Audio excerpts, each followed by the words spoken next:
To be honest, one of the reasons why I was scared to lose weight is because I was scared to lose my lower half because that's what leans out first. And I've worked so hard to build the glutes that I have. And good morning, good morning. Welcome back to my YouTube channel. My name's Lisa. I'm a women's online fitness coach. And today we are doing a very simple upper body because I am feeling a bit under the weather and we're not going to do anything too crazy. Kind of a machine focused upper body. So I'm not doing like a ton of big movements or anything like that because I tend to get bronchitis and I can feel my lungs, my chest, like very, very heavy. So we're not going to do anything super crazy today. We are going to talk about, if you watched last week's video, this past weekend I went to a concert. I had lunch with my boyfriend's uncle. And I want to talk about how to like navigate a busy weekend, but then also I did some shopping as well. And I had someone on Instagram ask me like how you manage to keep like a positive body image when you're on a fitness journey. So we're going to talk about all that today. But first we're going to foam roll, loosen things up, and then hop on some machines.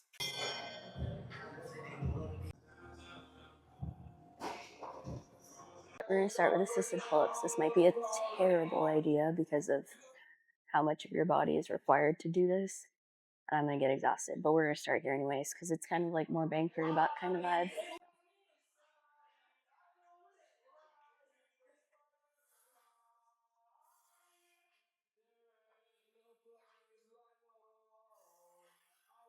Also with pull-ups, I've said this in other videos, if you find yourself like shooting straight up to the top, that means the weight is too heavy or like too heavy.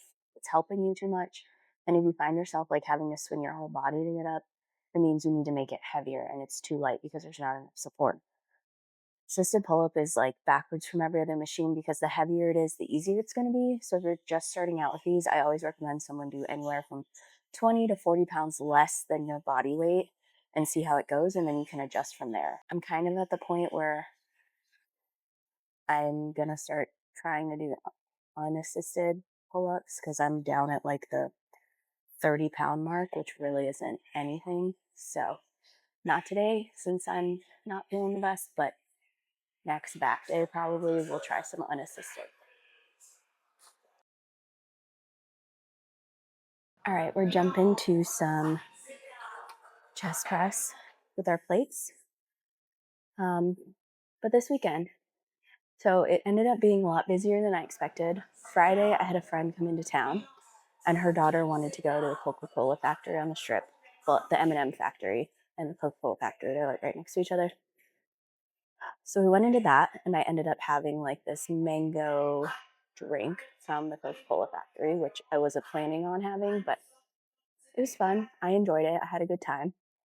And then Saturday, I went to lunch with my boyfriend and his uncle, and we went to this Mediterranean Lebanese restaurant that we really like. Which for the most part, that's healthy. There's just a lot of oil. You know, we eat kibbeh, which is like, I think it's raw lamb with spices and herbs and stuff. And then you put olive oil on top and eat it with pita. So we had that and then like a bunch of like hummus and tabbouleh and all these other things. So overall, healthy lunch, just a lot of fat from the oil. And then in that same shopping center happened to be a coffee shop that I've been wanting to try. So I had an ube horchata matcha after that. Again, not something I planned, but to me, it was worth it.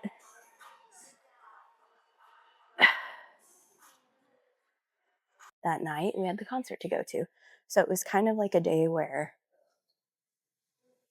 I made good choices where I could, and then everything just kind of, I knew one day wasn't going to ruin everything.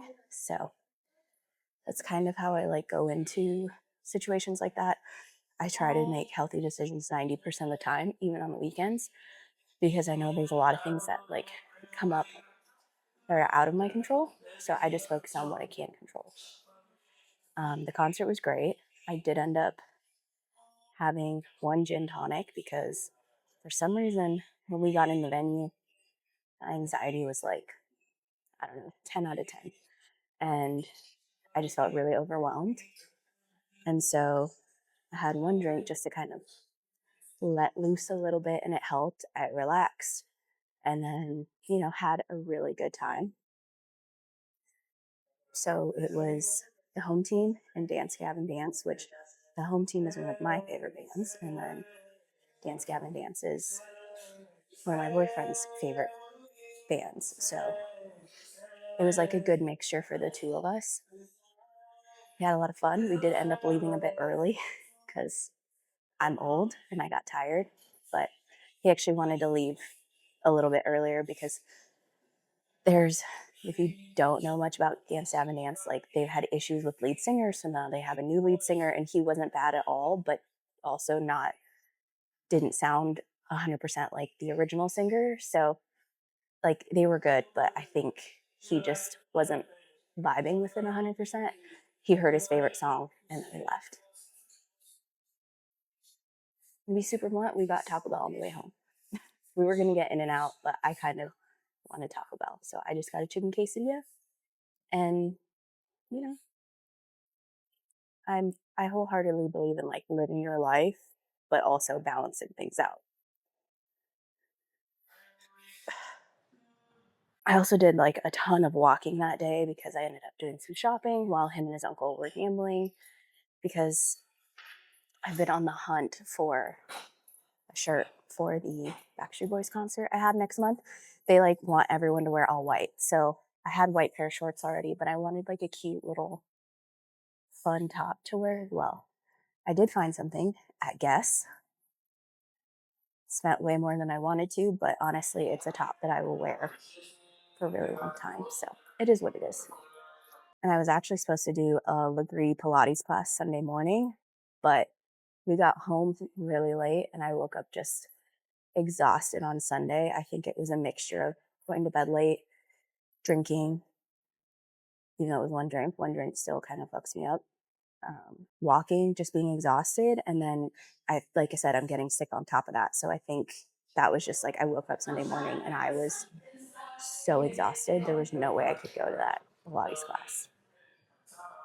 And then one more set and then we're going to move to a back exercise. And then Sunday, I just got back to like my normal eating. I didn't go to the gym though because I felt so tired. And that is how I feel like you can bounce back from having like more of an unplanned off. I don't even want to say off track, but more of like a fun weekend. You just get back to your normal routine.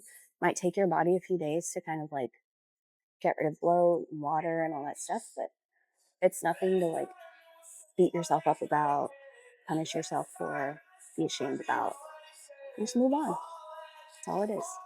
But like I said about kind of shopping and body image while on a fitness journey, I got asked about this on Instagram because I posted some pictures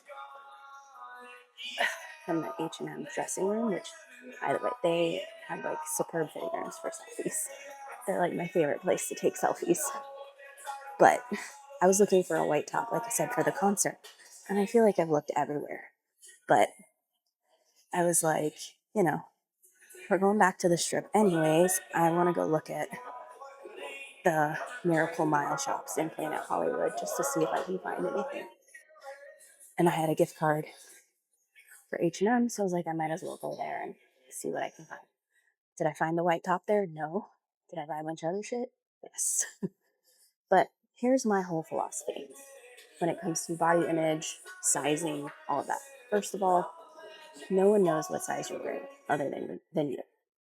And honestly, no one cares. I have never looked at someone and been like, I wonder what size pants they wear or what size top that is. That has never, ever crossed my mind. And the women's sizing system is so completely like messed up, right? I have some shirts that are small, some that are larges, some pants that are sixes, some that are eights, some that are small, some that are largest. Like there is no uniformity when it comes to women's sizing. So I think just like we need to detach ourselves and our emotions and our worth from this number on the scale, we need to do the same thing when it comes to clothes. Like it's literally just a number. It has zero value, doesn't mean anything. And I personally am a big believer in finding flattering, comfortable clothing. And I would much rather size up and be comfortable in an 8 and it be like more flattering than like trying to squeeze myself into a 6 just to say that I'm in a 6. Like, I don't care what number it says. I just want it to look good and feel good. So like at H&M, for example, I tried on this white skirt in a 6 and couldn't even zip it up, right? So I sized up to an 8, fit great, bought it. There was a pair of trousers that I tried on that were an 8, and they were definitely an oversized fit, and I probably could have sized down to a 6. But I decided to go with the 8 because I liked the looseness, I liked the fit, and I thought it would look really cute with like a tight tank top on top. Not once did I care what size it was. Not once did it hurt my feelings that I needed to size up in the skirt. I just kind of looked at it like it is what it is, you know? Which brings up another point that I want to make is stop comparing yourself to everybody else. Because if you're constantly comparing yourself to someone that has body shape that's completely different than yours, you're going to feel bad about yourself. Like, come on. I'm 5'1". And if I compared myself to other women that are like 5'10" and have legs as long as my body, I'm only going to make myself feel worse about myself because I'm never going to look like that. It is impossible. Confidence comes from the inside. Like it's not something weight loss automatically gives you. I know plenty of women that have lost significant amount of weight and still felt insecure and lack self-confidence because it's a feeling. It's not something that just happens. You have to work on it. I'm tearing up my calluses. But if you can learn how to build that now, one, the journey's gonna be way more enjoyable, but two, you're not gonna get to your goal and be like, what the hell? I thought all my problems were supposed to be fixed at this point. Because that's not what happens, right? Not what happens at all. A lot of times those feelings of confidence come from, learning to love your body, understand your body type, learning how to present it in a way that you feel comfortable with. Like, for instance, I automatically, like, my midsection is where my weight is. Like, it's the first place I gain, the last place I lose.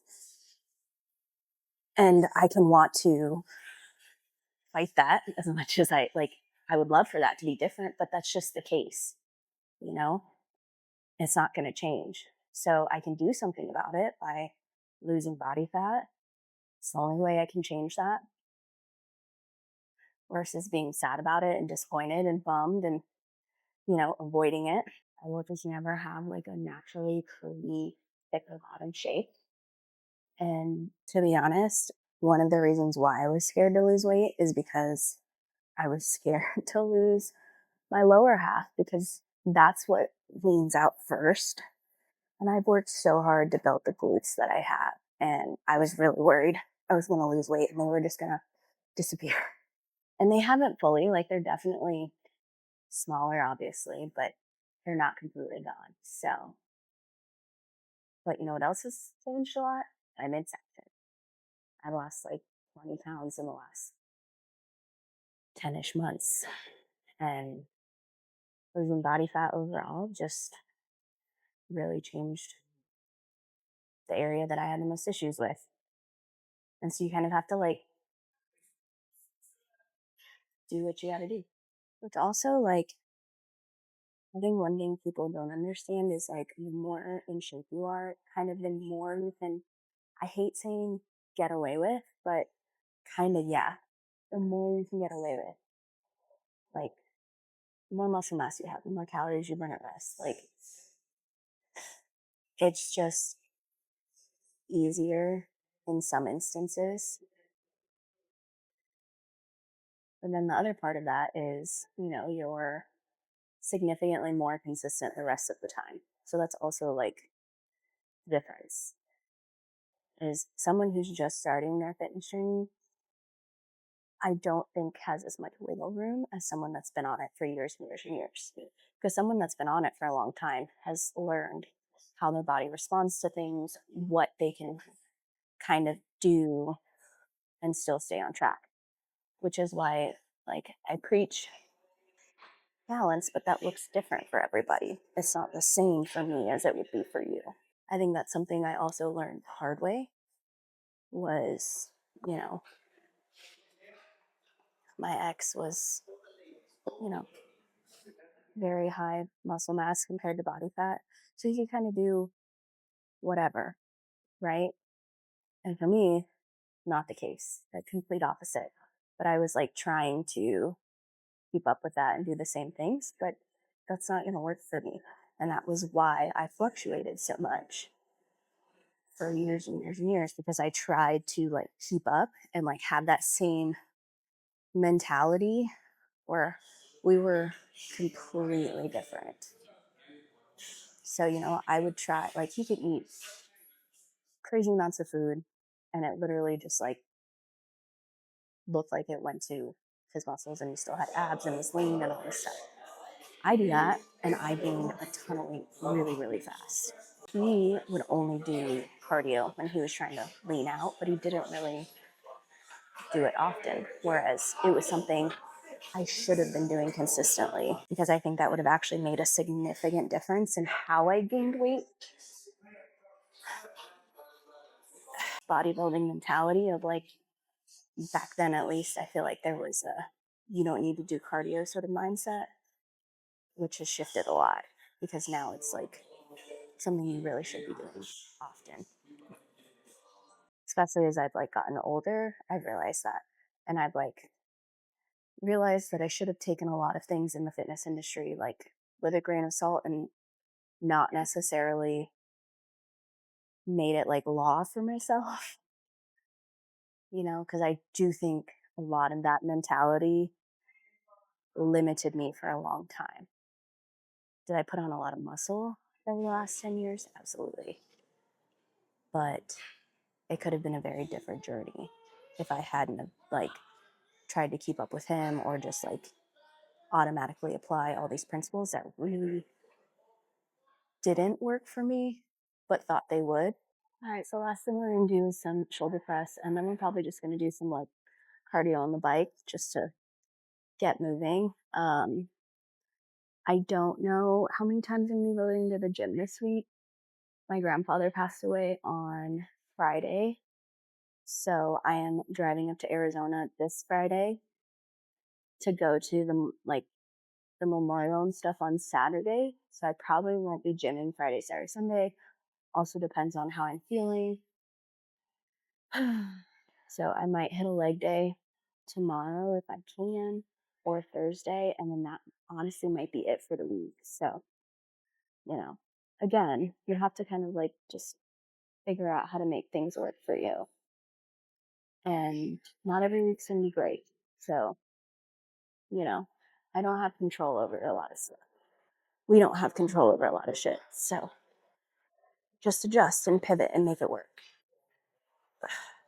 So thanks again for watching this week's video. Sure you like, subscribe, all that good stuff. And I will see you guys next week. Love ya.